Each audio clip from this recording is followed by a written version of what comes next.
What's up, gangsters? It is a fine fall afternoon in late September out here at Rube Goldberg Enterprises, and it is time for another one of my favorite kind of videos, which if you've watched much of my nonsense, you know are completed projects. I like getting them done. Not so much that I'm ever going to rush to completion, but usually I just am happy to get to the finish line and see the result that I've been aiming for the whole time. Plus, it also gives me that feeling of looking forward to starting something new, especially now because this is a rare moment where my workbench is actually absolutely clear. I have nothing going and I'm free to embark on a bunch of new adventures. So, anyway, this particular project I'm especially happy to be done with because, again, if you follow much of my nonsense, you may recall that back in February I did part one of my usual two-part build review of Takom's 135th kraz-260 truck that was sent to me by my buddy Patrick Perales at MBK USA. Oh boy, looks like we're going to get a hand in this review from my compressor. Shut up. Anyhow, if you were unfortunate enough to watch that review, you know that it was an hour of moaning because there just really is a lot to not like about this kit. And I'll just tell you straight up that the big part of the reason why I'm so happy to be done is because it just hasn't been any fun. This is a pig of a kit. Did not like it. Did not enjoy it. Not much at all. Not until I got to the weathering and the painting parts. And I spent quite a bit of time explaining all the reasons why in part one of the review. But that only covered the construction up through building basically the chassis. At that point, I had not done any of the body or the cargo bed or anything else. So there will be a little bit more to talk about with regards to that. But I'm going to try not to belabor too much of that. My opinion of the kit has not gotten any better since then. It's actually probably gotten worse. So I'm just going to cover a few of the reasons why. And try to focus mostly on what I did, why I did it, and how I did it, because that's what's really the most useful. So anyway, without further gum flapping on my part, though, I should show you guys what I managed to accomplish with this ridiculous thing. Let's take a look.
Okay, so there it is. There's the thing, and here it is. And I want to spend a few minutes talking about some of the other issues that I ran into as I finished this thing out. Most of the drama happened with the with putting together the chassis, the running gear, and all that. But the rest of it was certainly not drama-free. The cargo bed section, really pretty straightforward. No issues there, except for one definite one. And you'll be able to see this pretty easily when I pop this off, because the cargo bed is held on with magnets. I wanted to be able to show the work that I did underneath here, and so I chose to weather the bottom of the cargo bed. You can see lots of pigment action going on there, and use some magnets, which I've been experimenting with a lot lately to keep it on there. As you can see, I mean, it wouldn't hold it on there through a nuclear blast, but it's plenty good enough for having the thing sitting on the shelf. I got two magnets right here. They're 2 millimeter diameter, and then a couple of them here that match in the frame. Now the frame is where the issue comes in with this thing. You would think that it would be relatively straightforward to get the spacing of these blocks here that go on either side of the frame rails to be the right distance apart.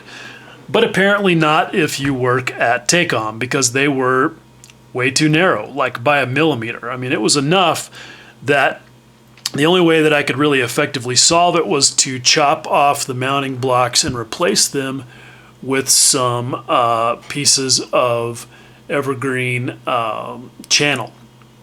And they work fine, but it was a real pain in the ass to get it all resolved. And again, it's just going back to what I said in part 1 of the review of this thing, just lazy engineering that results in way more frustration than something like this should ever cause. While I'm in this area, let me point out one of the fit issues that I had was down here where this toolbox and spare tire rack thing goes on. It's tough to see, but there's a couple of tabs right here underneath this frame that are supposed to fit into a couple of little slots or divots or whatever you want to call them on the frame rails. Yep, nope, not even close. Like at least a millimeter off. They just don't engage. It's, yeah, I don't know what else to say. They just don't fit. And that is another of many examples of that sort of thing with this kit. But at any rate, most of this part of the thing was relatively trouble-free, aside from that. Other than that, Mrs. Lincoln, how was the play? Anyhow, let me drop this back on there. You can kind of see how that works. I got it where it basically does fall on there. Hopefully, now that I'm demonstrating it on camera, I won't be wrong. There it goes.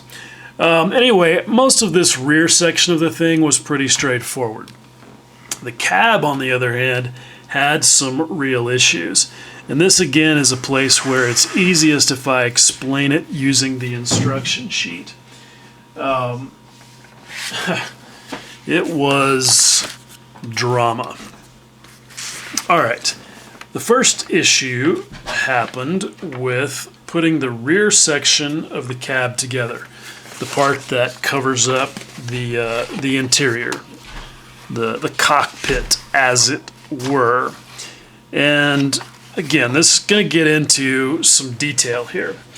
But if you take a look at the instructions here, you can see that what they want you to do is put this door liner onto the door, and then when the four sections of the cab go together, then that door liner is basically going to be sandwiched between the front edge of this section and the back edge of this section. And that's a great theory, but what happened is that this door liner was a bit too wide by maybe almost as much as a millimeter. It was pretty bad. So basically, you could not get the front and the back section of the cab to go far enough towards each other to create a reasonable looking door gap. I mean, it was huge. It was like a 1 millimeter door gap, at least on one side. I don't really know any better way to explain it, but the bottom line is it looked terrible. And the only way to solve it was to take this part right here, because it's actually this edge right here that bumps into that part of the door liner, and actually just cut that part down a little bit. I think I ended up taking probably 50 or 60 thousandths off the edge of that. And it really wasn't too hard, it wasn't too big of a deal, but figuring it out took some time because it just wasn't obvious where the interference was. So at any rate, that was a real hassle. It took me a long time to figure it out, get it fixed, and then get moving again. And I was not happy by the time it was all said and done. Now, once I did get it all said and done, then I went ahead and mounted the main portion of the cab to this piece right here. And that also involved some finagling because these tabs do not just drop into the slots right there as easily as these nice arrows would lead you to believe that they will. But hey, it is what it is. That wasn't the worst of the issues. Now, speaking of misleading arrows that cause you to think that everything is going to be all rainbows and unicorn farts, there's this particular one right here. Now, if you look at this, they would have you believe that once you've already installed everything in the cargo portion of the truck, that you can just take this thing and just drop it straight down on top of its place on the frame rails. Now, yeah, it should be relatively obvious. It's probably not from these pictures, though, that just ain't going to happen for the primary reason that the cylinder heads on the engine are wider than the opening between these two forks that kind of stick out in the fender wells. So, yeah, again, there is no way that this piece is going to just vertically drop right on here. So, there's no way that you're going to do this at all with any of this stuff glued in place, because the only way that you can make this happen is to basically put the cab on the frame rails and slide it forward so that it kind of, if you imagine that this hand is the engine block and this and my other two fingers are the cab, you kind of have to slide it forward like this. That looks almost kind of pornographic, doesn't it? Hopefully YouTube won't kick me off for that. But anyway, these two forks right here have to basically slide underneath the engine, the cylinder heads and the exhausts from the back. And it is not an easy thing to do. It took me a lot of wiggling and swearing and just general futzing before I got it to where it was supposed to be. Then, once that got done, okay, let's go to the hood portion of the thing. And keep in mind that they want you to have installed these mud flaps here. Now, I had already, let's see. Okay, here it is. I had already installed the wheels. But even if I hadn't, it should be fairly obvious that you aren't going to just take this thing and slide it straight on there without breaking something off on the wheel hubs. With the entire wheel on there, you definitely aren't going to. So if you choose to have already put the wheels on the chassis before you put any of the bodywork on here like I did, just know that you should not install the mud flaps, and that getting this thing on there and getting it over the wheels and popped into the right place is going to be a little bit of a gymnastics effort. It's totally doable, totally snaps right into place, but it's just a little bit of a wrestling match. And then once I got it done, and this will be easier to show on the thing itself. Once I got it done, let me drag it back over here, I discovered that while the gap right here between the cab and the back of the fender on the right hand side was really nice and tight, it was horrible on this side over here. Let me adjust the camera so this is a little easier to see. You can kind of tell, you can sort of see in there where there is, let me find a pointer, where there is still a little bit of a gap showing right in here. And that is the story of this thing here, which is supposed to look like maybe there was a crack in this fender and somebody decided to repair it by very roughly welding some sheet metal over the top of it and then spraying some red oxide primer on it. Because what I had to do, and keep in mind that this was all already painted and probably 80% weathered at that point. I had to basically take my Proxxon with a cutting wheel on it and cut a slice into the fender basically all the way through this part and this vertical part right here. Hopefully it'll stay focused. I had to cut through this part here and the vertical part right here so that the thing would flex right here and I could push it where it fit tight up against the back or the front of the cab right here and glue it in place. And you can see I still have a little bit of a gap left, but it's way better than it was. And then I added some, a little bit of rust in there to kind of make it look cobby. And of course, people were like, "Oh, but dude, you don't need to do that because Russian trucks had terrible fitting sheet metal as it was." Well, yeah, but this is just one of those things where you can't leave it that way and it not just look like sloppy modeling. And I wasn't going to let the kit, for all of its sloppy engineering and fit, do that to me. So anyway, kind of felt like it ended up okay as it turned out. Adds a little bit more character to the thing, and it was the first time I had ever actually done a little welded on thing like that. So anyhow, it is what it is.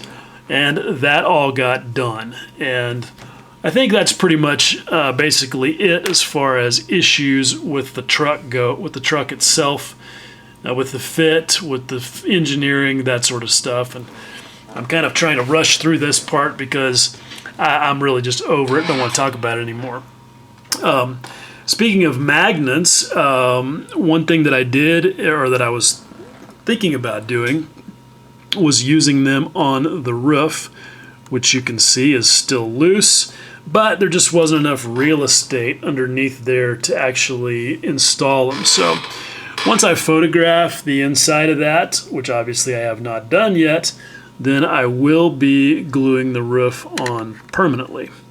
This is not the kind of thing where I'm going to feel like the need to ever really revisit that. I just wanted to be able to have it loose for the purposes of taking some pictures of the interior, because I did spend some time on the interior. I wanted it to look as good as possible when you eyeball it through that open window there. In order to create the open window, I basically just cut the back portion of the clear plastic off to create that. Now, I also said when I did part one on this thing that I was not going to bother with replacing the wheels. Yeah, I went back on my word on that. I originally was not and felt like it was going to be okay, but by the time I got to the moment, I just couldn't bring myself to do it. I did not want to spend a bunch of time weathering all of this and then have whatever I did to the vinyl tires end up not sticking to them or whatever. I just got paranoid, and so I went on a search for some resin wheels, and the good dudes at SMCG helped me find these, which are made by a company called Mini Arm, which I had never heard of before. And the only review I could find of them was in Russian, and it wasn't at all clear if they would even fit this thing. But I decided to gamble the $35, and it proved to be a pretty worthwhile investment, because they did fit. These wheels are almost too big on the ID for the Takom kit rims.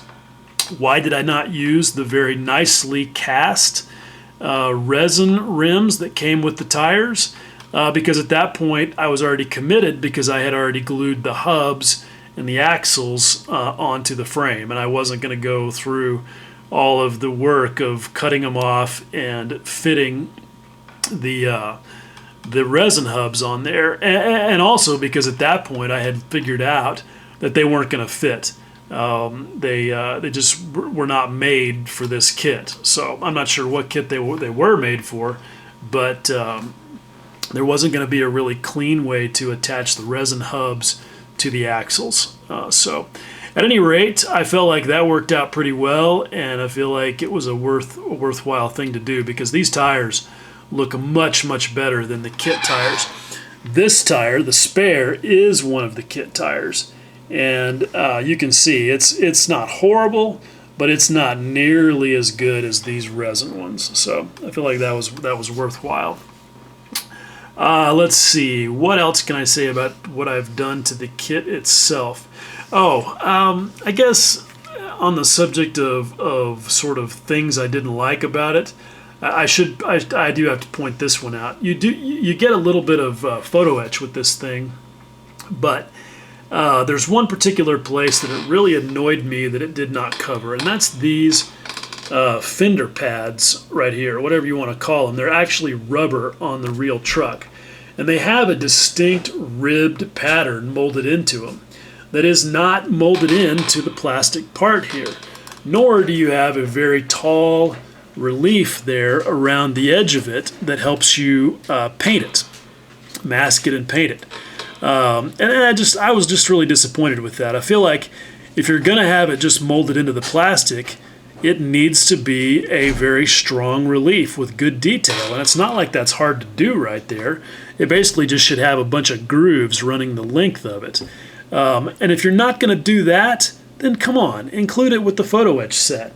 It really would not have cost much more to include 2 more pieces of detailed photo etch. So I just really don't understand why they could not have done better with that.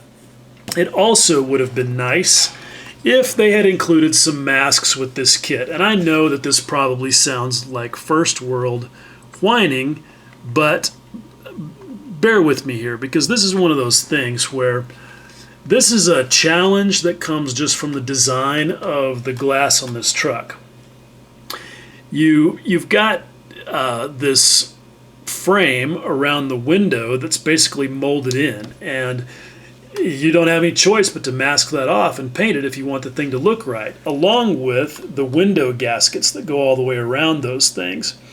And with those curved corners, masking those by hand is really a hassle. Basically, what I did is I cut out a bunch of discs using a punch and die. And so I had a disc of masking tape that was the right size in each corner. And then I joined those together with straight pieces and then filled it in with more pieces of tape. And so, was it hard? No, not really. I mean, I've done harder masking jobs, but it just took a long time, and it would have been really easy for them to have created a set of vinyl masks or masking tape, sheet masking tape masks for this thing. And, that's the kind of thing that's really value added in a kit like this. And again, if it costs a few bucks more, I wouldn't care. That wouldn't bother me at all. I would rather have stuff like that in there and enjoy the process of building the thing more than worry about only paying the 40 or 50 bucks retail that this thing costs. Speaking of masking clear parts, another place where they really screw you on this is all of the little lights. You can see that spotlight that's on the top there, those marker lights that are there. Those all have the bezels and the mount and the little, whatever you want to call it, collars around the base of them, molded in with the clear part. So you don't have any choice but to try and paint those things, mask and paint somehow, and try and get a nice, neat result. You can see it on the blinkers on the front, and then the marker lights that are on the sides of the fenders. And what you can't really see as well is that the blinkers on the front, the bottom half is supposed to be clear, so you do have to mask that off anyway to create that separation between the upper and lower portion. But not having the bezels and the mounting collars or whatever you want to call them for those little bitty lights molded as separate pieces, to me is just lazy. Yeah, sure, it would have added a dozen tiny little parts to the kit, but again, it would have made the process of painting the thing a lot more enjoyable for me, because you can get a cleaner result when you have separate parts that you join together after you paint. Hey, I'm sure there are a lot of people who build this thing who just wouldn't care about something like that, but again, that's the sort of thing that I pay attention to.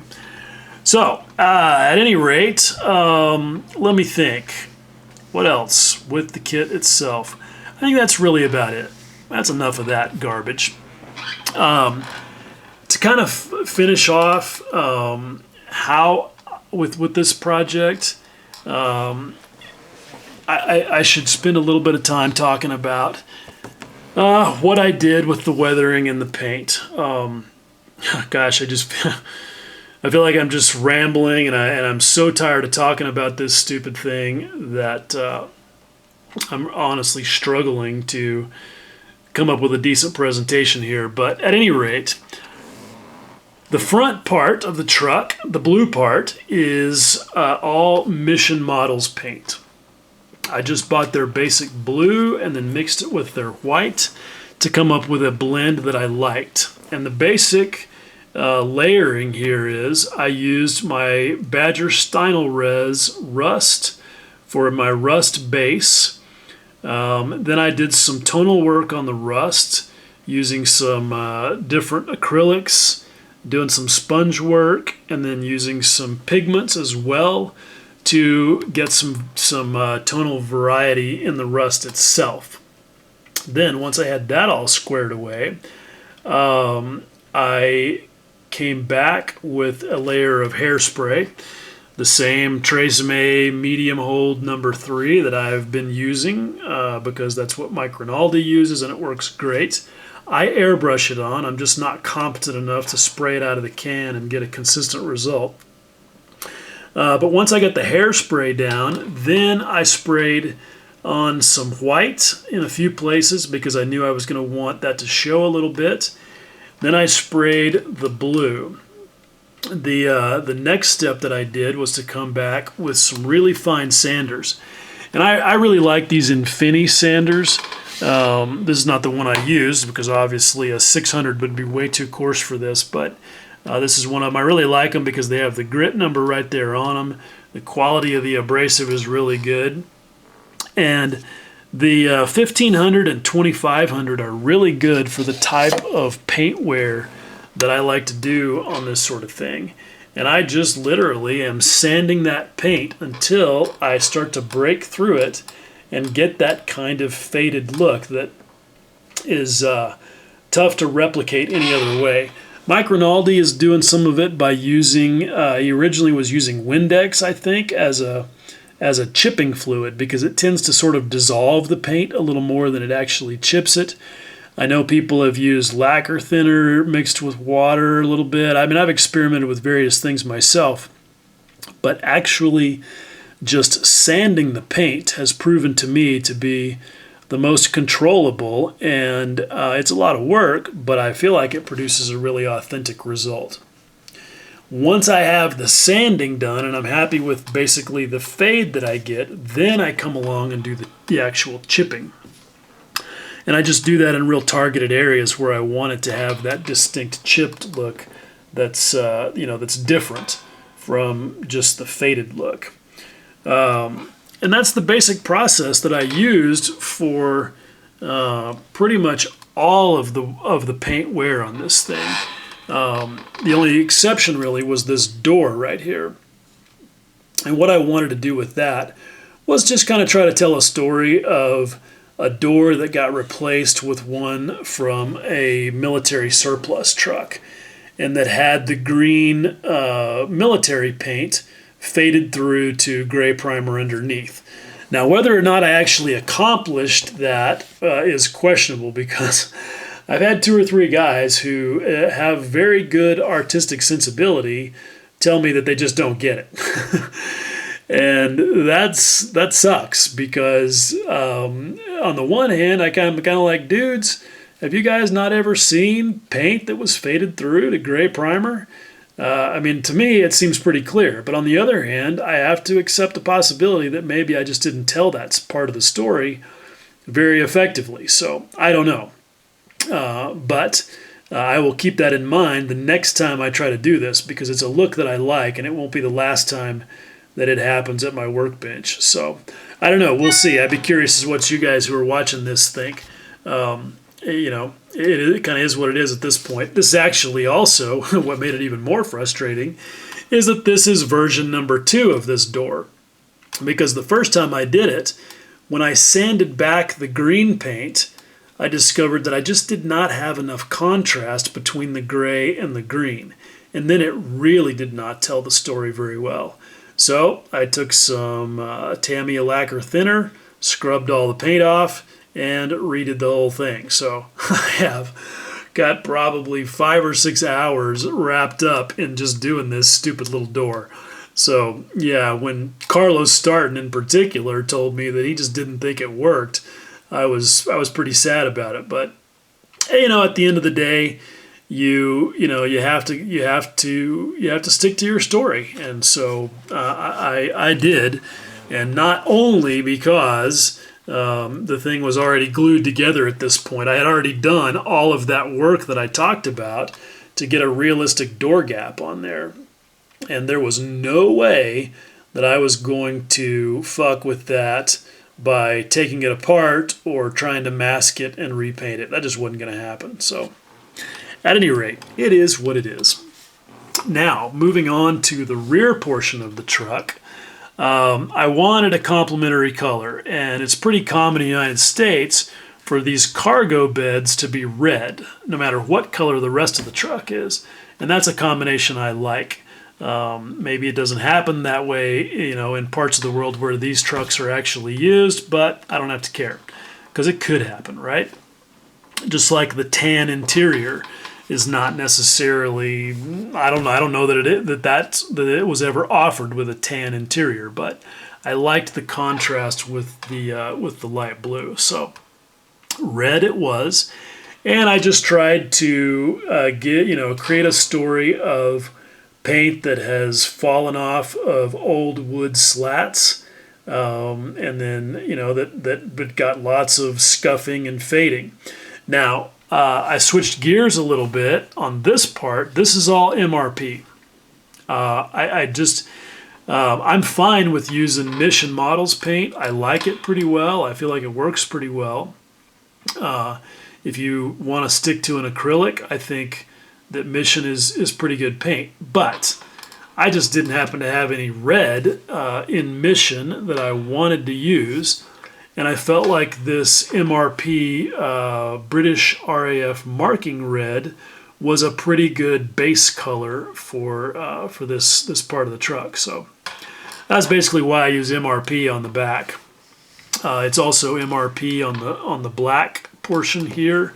And again, this is all just hairspray chipping and the same kind of sanding and fading that I talked about on the other part. Although there is admittedly much less of the sanding work on this section than there is on the front, because I wanted this to look just more actual, chipped and beat paint than I did on the front part. So slightly different strategy there. Anyway, after that, it was basically just a lot of pigments. One of my favorite things to do with pigments that I did a lot of on this thing, especially on the bottom, is to apply the pigments with a brush and then stipple the pigment fixer on with my airbrush. And specifically what I'm talking about, I actually did a video on this technique. You need an airbrush that has a Mac valve. What the Mac valve does is it controls the flow rate, not the pressure like some people think, but the flow rate. The pressure stays the same regardless. What you do is you just close the Mac valve down to where you're just basically getting a spritz of fluid out of the nozzle there. And so when you apply pigment fixer that way, it's nice because you don't have enough air to blow all the pigment off, and you get a random deposit of pigment fixer that gives you a lot of tonal variation, and it just has a nice random effect on the texture and the look of the pigments, and I really like doing it that way. And you can vary the flow rate and the distance and all of those things to create a bunch of really random dust effects, and I like that a lot. I think it really helps give a nice, authentic, natural look to it. Another thing that I like to do sometimes with pigments, and it's the way that I created this deposit of dust in the bed of the truck, is take the pigment and mix it in a really thin slurry with pigment fixer, and then just drop it on there and let it flow. The mineral spirits will do a great job of that because they just naturally tend to flow and wick around raised details. That's how I did the top of the toolbox thing there, and how I did the dust that's deposited on the hood right there. And all that's done on top of dull coat. The last thing that I do in the painting process after I've done all of the chipping and the sanding and the basic abrasion on the paint itself is I lock all of that in with dull coat. So for anybody who's worried about putting mineral spirits on top of dull coat, which is a lacquer, you don't have to be. The stuff is bulletproof. You don't want to go scrubbing on it because, yeah, you could create some issues there. And you don't want to just get huge puddles of it that are just sitting there forever because, yeah, it could have an effect on it. But if it does, all you have to do is just let it dry and then come back and hit it with a little bit more dull coat, and it'll be fine. I had a little bit of that in one spot here on the roof where I just had a drop of mineral spirits that just sat there for a long time that I didn't notice. And when I came back, it had made the dull coat look a little weird and shiny. No big deal. Just hit it with a little bit more dull coat and took care of it. So, you know, as long as you know your materials, you can take advantages of the differences between acrylics, enamels, and lacquers to do all of these layers and not have to worry about, things getting ugly. But you just have to know the materials and be methodical about it. So, anyway, I think that's really about it. I don't really know what else more to say about this.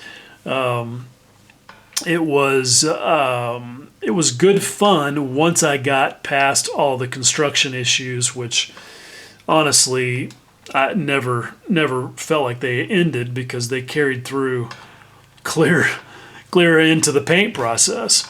But once I was totally past all that and it was just all about the dust and the grime, then it was actually a lot of fun.